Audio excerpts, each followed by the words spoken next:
How much do I need to be financially free and retire from my corporate job? I have always been daunted by the answers I found because it felt so far out of my reach on my average income.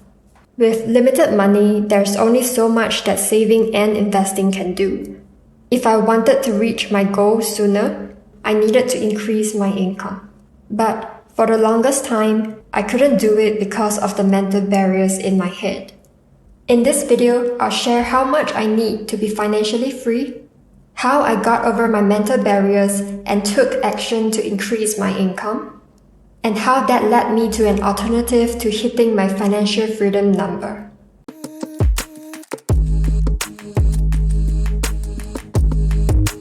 Hello, my name is Kayla.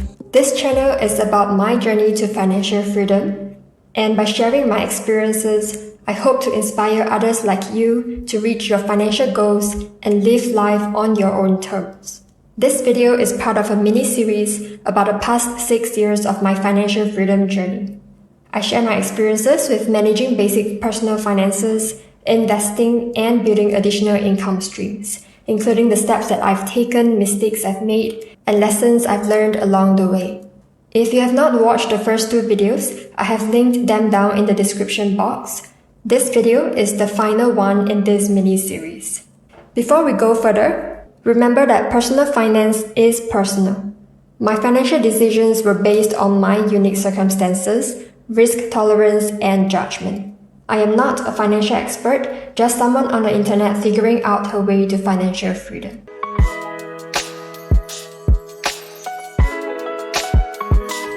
My introduction to financial freedom came from this term, financial independence, retire early, or FIRE in short. So my search for answers to how much is needed to be financially free is based on the idea that one does not work a day after achieving financial freedom. I came across the 4% rule, which is a retirement planning rule of thumb that dictates a retiree withdraw 4% of their retirement funds in their first year and remove that dollar amount adjusted for inflation every year after. This is based on a 30-year retirement period. A rough method to calculate how much you would need to retire is to divide your total expected annual expenses by 0.04. For instance, if you need $50,000 a year, you would need $1.25 million invested. If you need $80,000 a year, then you would need $2 million invested. There are other intricacies such as portfolio composition and rate of return, as well as pros and cons to this method, which I won't go into in this video. I have linked the articles that I mentioned, as well as other articles in the description box if you are keen to find out more. This rule is a guideline for those preparing for retirement in their mid-60s, with a 30-year retirement period, and it may not be suitable for those seeking an earlier and longer retirement period. Nonetheless, it was helpful for me to have a sense of how much I would need based on the 30-year retirement period. My yearly expenditure has been around $20,000 to $22,000 over the past few years, but I expect my expenses to increase in the next 5 to 10 years as my parents become fully retired and if I have any kids. Assuming I retire at 40 years old, and considering additional financial responsibilities at that age, I estimate needing about $50,000 a year, which means having at least $1.25 million invested based on a 30-year retirement horizon. This means that I will be 70 by then. If my retirement horizon was 50 years, then that amount would need to be much larger. Using a retirement withdrawal calculator, assuming I retire at 40 years old with a retirement period of 50 years, assuming I need $50,000 per year in today's dollars, and assuming I have a 100% equity portfolio, earning me a conservative 5% average return a year, and assuming inflation is around 2.6%, I would need close to $2 million invested. This requires that I channel huge amounts of money, several times more than what I am capable of doing so now, to my investment portfolio over the next 10 years. And even that will leave me with almost nothing at the end of 50 years when I'm 90 years old. And there is a chance I might live beyond 90.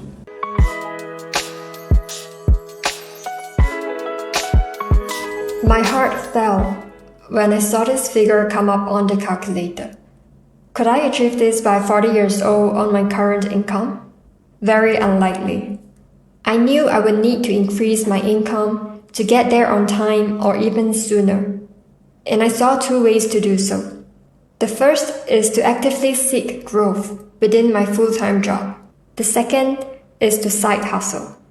Frankly speaking, I have never been sufficiently interested in the corporate rat race that I would actively job hop or seek out promotions. Side hustling was a better option for me, but I never felt confident enough in myself to start doing it.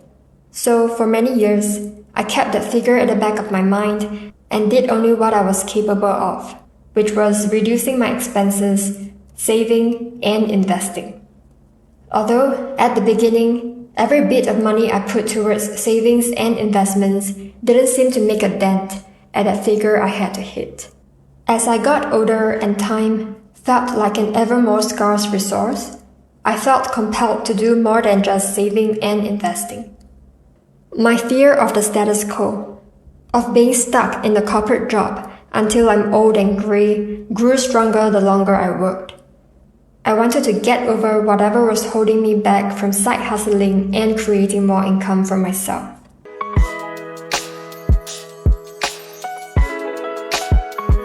I reflected on what exactly was stopping me and realized this. I had a self-sabotaging mindset and a fear of failure that consistently led me to say, I can't, when it came to doing something new. But at this point in my life, my fear of being a corporate employee for the rest of my life has overpowered my fear of failure. I knew I needed to take the step into side hustling or risk being stuck for decades more. If it's mindset that's stopping me, then it's mindset I have to change. So slowly, I trained my brain to say I can try whenever it wants to say I can't. And I gave myself permission to say that it's okay to not be good at something from the outset. And it's okay if I end up failing. At least I had tried, and I can only improve from there on. That mindset shift gave me the confidence to try side hustling. That first step was the hardest, but so crucial because after that, I just kept going. It opened up a world of opportunities for me, opportunities that were already there for grabs. And it gave me experiences I wouldn't otherwise have had.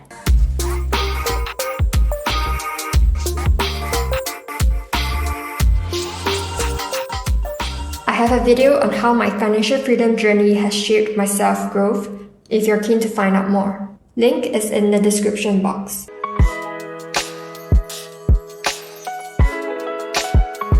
With a full-time job, although I could choose the jobs I apply to, and the offers I accept, that choice is always influenced by factors like salary, hearsay about the workplace, and what others would think of me.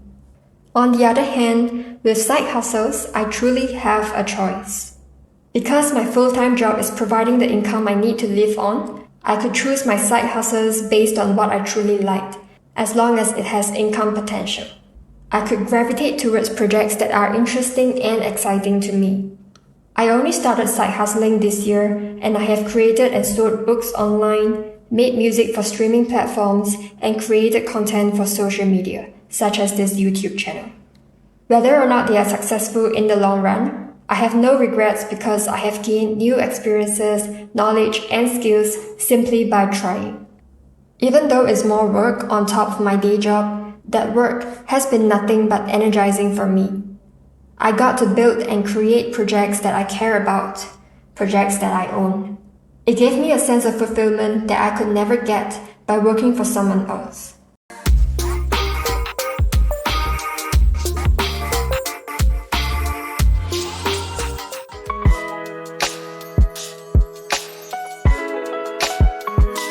As I worked on my side hustles, I came across stories of people successfully turning their side hustles into full-time income.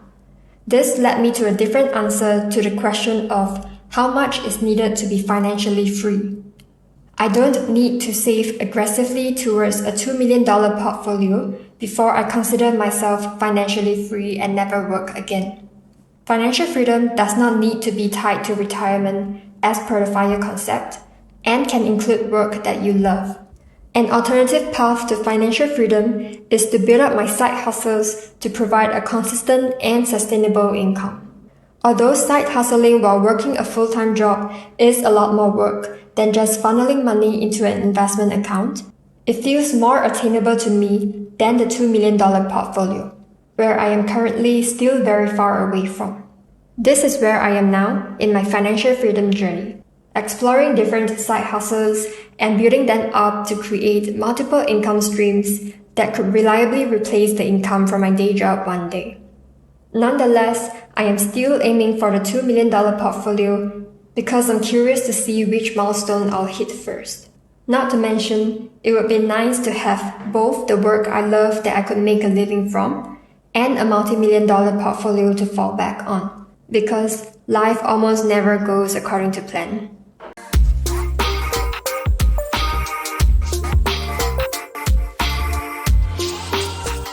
Thank you for watching. If you enjoyed this video, subscribe to join me on this journey. I'll see you in the next video. Bye!